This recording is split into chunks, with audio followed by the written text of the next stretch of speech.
सबों को जय मसीह की।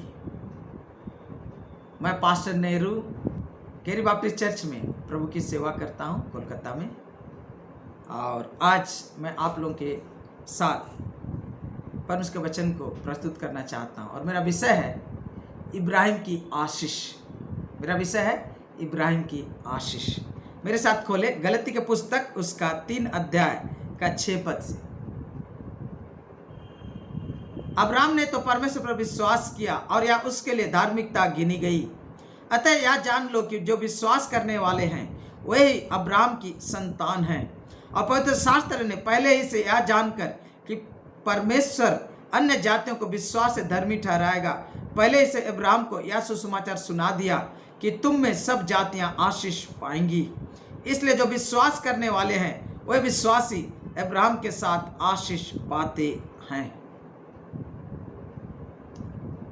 मैं इन पदों से पहला चीज आप लोग के सामने जो रखना चाहता हूं वो यह है कि यदि आप यीशु मसीह पर विश्वास किए, यदि आप यीशु मसीह को अपना उद्धारकर्ता के रूप में जानते हैं, वो यह है कि यीशु मसीह परमेश्वर का पुत्र है। वो मेरे पाप के लिए मारा गया, गाड़ा गया और मुर्दों में से जी उठा, और अपने पापों को कबूल करके उसे अपने व्यक्तिगत उद्धारकर्ता के रूप में स्वीकार किए हैं, तो आप एक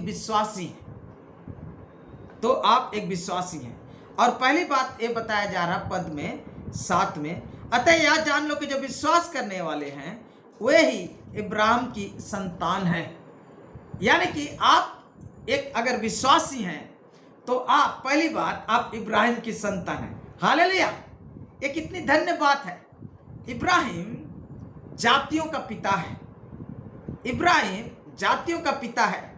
और आप जब विश्वास किए यीशु मसीह पर, आप इब्राहिम की संतान बन गए। आप एक इस्राएली बन गए, एक आत्मिक इस्राएली बन गए। आप एक चुने हुए व्यक्ति बन गए। आप एक धन्य व्यक्ति बन गए। आप एक परमेश्वर की प्रजा बन गए। आप परमेश्वर का प्रिय व्यक्ति बन गए हैं। हालेलुया! इसीलिए मैं आपको पहला बात बताना चाहता हूं कि आप इब्राहिम की संतान है। दूसरी बात मैं आप लोग को 9 पद से बताना चाहता हूं, इसलिए जो विश्वास करने वाले हैं वे विश्वासी अब्राहम के साथ आशीष पाते हैं। यानी कि जो विश्वास करने वाले हैं वे विश्वासी क्या बताया दूसरा बात कि इब्राहिम के साथ आशीष पाते हैं। आप इब्राहिम के संतान हैं। दूसरा चीज, आप इब्राहिम के साथ आशीष पाते हैं। हालेलुया! इब्राहिम के साथ आशीष पाना कितना धन्य बात है। इसको जब मैं सोच विचार कर रहा था तो मैं अपने जीवन के अनुभव को देख रहा था कि मैं कई बार बड़े बड़े लोगों के साथ बड़े बड़े जगह में गया, खाने पीने के लिए, प्रोग्राम में, भोज में। तब क्या मैंने पाया कि बड़े लोग जो टेबल में बैठे, मैं भी वही टेबल में उसके साथ बैठा हूँ। तो क्या होता है कि मुझे खाने पीने के लिए कोई चीज़ मंगवाने के लिए, किसी को रिक्वेस्ट करने के लिए, किसी को इशारा करने का कुछ ज़रूरत नहीं पड़ता है। क्या पाता हूँ कि मैं लोग ये जो बड़ा मेरे व्यक्ति मेरे साथ बैठा हुआ है, जिनके साथ मैं बैठा हूँ, उनको लोग पूछ कर सेवा करते हैं। सर आपको मटन चाहिए, सर आपको तंदूरी चाहिए, सर आपको कोफ्ता चाहिए, सर आपको कीमा चाहिए, सर आपको पुलाव चाहिए, सर आपको दही चाहिए, सर आपको मिठाई चाहिए। वो क्या करते हैं, उनको पूछ के उनकी सेवा की जाती है, उनकी खिदमत की जाती है। और मैं क्या पाता हूँ कि इसलिए कि मैं उसके साथ बैठा हूँ, मुझे कुछ करने की जरूरत नहीं पड़ती। उनको जो कुछ दिया जाता है मुझे भी दिया जाता है। जो कुछ भी उनको पूछा जाता है मुझे भी बिना पूछे दिया जाता है।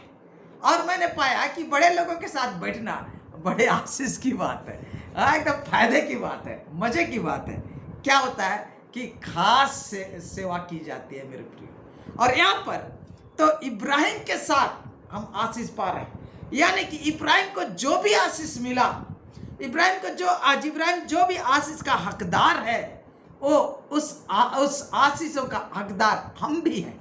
और इसीलिए वचन बताता है विश्वास करने वाले विश्वासी इब्राहिम के साथ आशीष पाते हैं। पाए नहीं, पाएंगे नहीं, पाते हैं। प्रेजेंट कंटिन्यूअस टेंस में वर्तमान क्रियाशील, लागू और चलने वाली बात। यानी कि एक मसीह के जीवन में जो यीशु मसीह पर विश्वास करता है, उनके जीवन में आशीष की वर्षा होते रहना चाहिए। समझ में आ रहा है? अगर आप कहते हैं, कोई बहुत बार अभी प्रचार किया जाता है कि और बोला जाता है कि प्रॉस्पेरिटी गॉस्पेल की प्रचार मत कीजिए, आशीषों के बारे में प्रचार मत कीजिए, लेकिन मैं क्या करूं? आप क्या कर सकते हैं? परमेश्वर ने आदम और हवा को बनाया और उन्हें आशीष दिया। परमेश्वर ने इब्राहिम को बुलाया और बोला मैं तुझे आशीष दूंगा और तू आशीष का मूल होगा, तुझ में संसार की सब जातियां आशीषित पाएंगे, आशीषित होंगे। और यहाँ पर उसी वचन को बोल के बताया जा रहा है कि तुम जो विश्वास करने वाले हैं वह विश्वासी इब्राहिम के साथ आशीष पाते हैं। हालेलुया। इसलिए मत्ती रचित सुसमाचार 1:1 में क्या बोलता है मालूम है?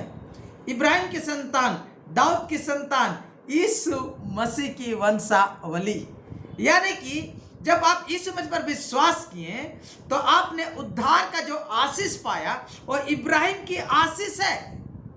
यानी कि यीशु मसीह इब्राहिम के वंश से उत्पन्न हुए और इब्राहिम के वंश में से हैं, और उसके द्वारा जब आपको आशीष मिला है तो आपको ये जानना चाहिए कि आपके जीवन में जो उद्धार की आशीष है इब्राहिम के द्वारा मिला है। हालेलुया।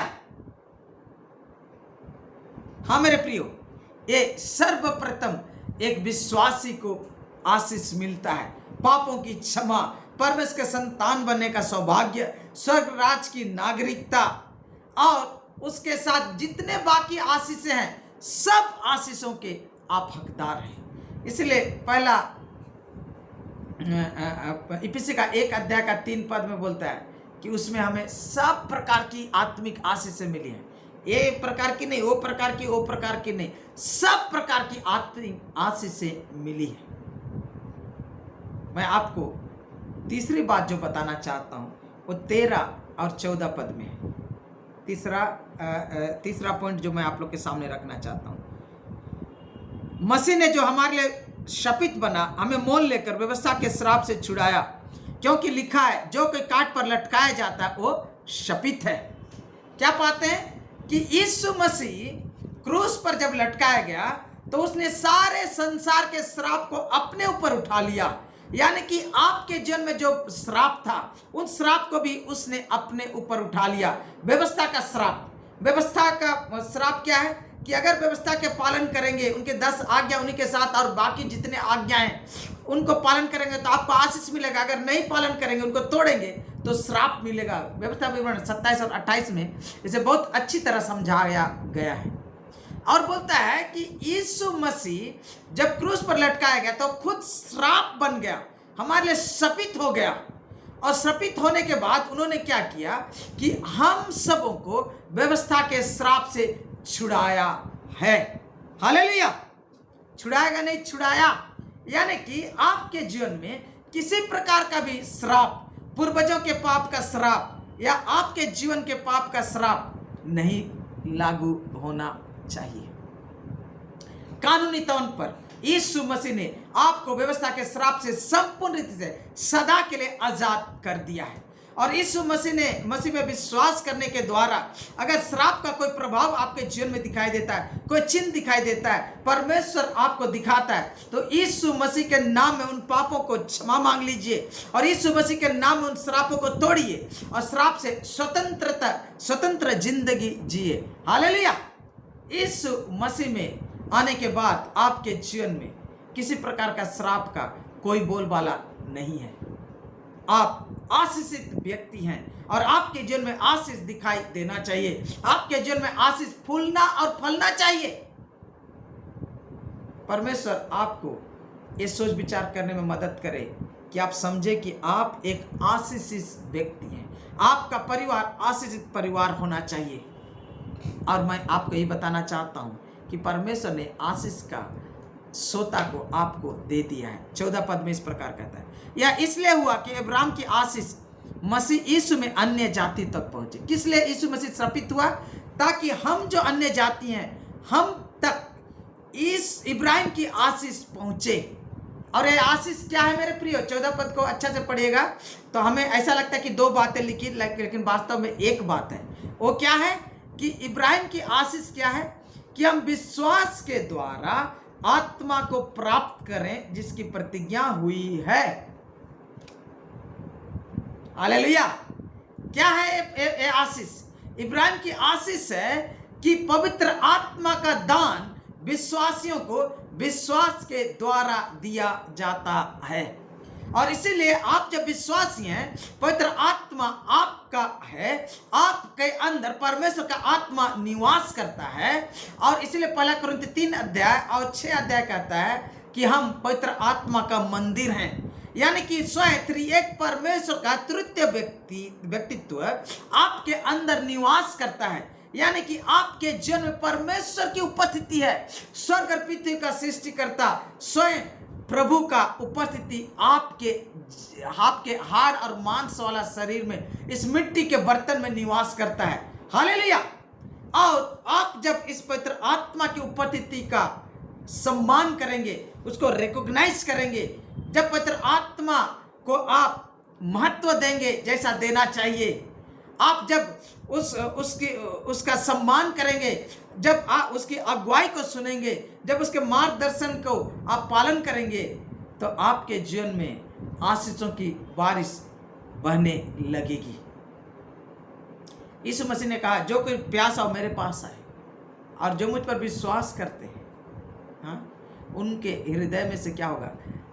जीवन की जल की नदियां बह निकलेगी। हालेलुया। यानी कि एक नदी नहीं, दो नदी नहीं, नदियां बह निकलेगी। यानी कि मैं आप लोग के सामने जो बात बताना चाह रहा हूं यह है कि आप जब विश्वासी हैं, आप इब्राहिम की संतान हैं, आप इब्राहिम के साथ आशीष पाते हैं, आप श्राप से स्वतंत्र हैं और परमेश्वर का आत्मा आप में निवास करता है, जो कि स्वयं आशीषों का श्रोता है। हाँ, आशीषों का स्रोत है। जब आप पवित्र आत्मा की अगुवाई में चलेंगे, पवित्र आत्मा के मार्गदर्शन का पालन करेंगे और आप क्या होंगे? आशीषों को प्राप्त करने लगेंगे। बहुत सारे विश्वासी कहते हैं कि आशीष कहाँ है? आशीष कहाँ है? आशीष आपके अंदर है। आशीष का सोता आपके अंदर है। आशीष का खदान आपके अंदर है। आशीष का कुआं आपके अंदर है। आशीष का नदी आपके अंदर है। इस पवित्र आत्मा का सम्मान कीजिए और इस पवित्र आत्मा से बातचीत कीजिए। पवित्र आत्मा की सहभागिता को प्राप्त कीजिए, उसको सम्मान कीजिए, उसके संग चलिए, उसके मार्गदर्शन में जिंदगी जिए और आप पाइएगा कि आपके जीवन में आशीष, हाँ, नदी की नाई बहने लग रही है।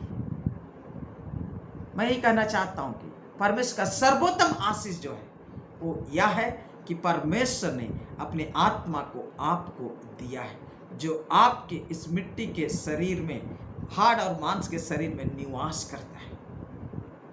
इस सच्चाई को आत्मसात कीजिए, जानिए कि परमेश्वर का आत्मा मुझ में निवास करता है, मुझे कैसा जिंदगी जीना चाहिए। लेकिन सबसे अधिक वचन बोलता है, जो आत्मा के चलाए चलते हैं वही परमेश्वर के क्या है? संतान है। आप उस पवित्र आत्मा का सम्मान कीजिए, उसका मार्गदर्शन के अनुसार जिंदगी जिए और आप पाइएगा कि आपके जीवन में आशीष आ रही है। क्योंकि जो विश्वास करने वाले विश्वासी इब्राहिम के साथ आशीष पाते हैं। परमेश्वर आपको इस सच्चाई को समझने में सहायता करे कि परमेश्वर ने आशीष का सोता को आपके अंदर दे दिया है। आप एक धन्य व्यक्ति हैं, आप आशीषित व्यक्ति हैं, वरन आप एक आशीष का सोता बन सकते हैं। परमेश्वर आपको ऐसा बनने में सहायता करे। यीशु मसीह के नाम में आमीन।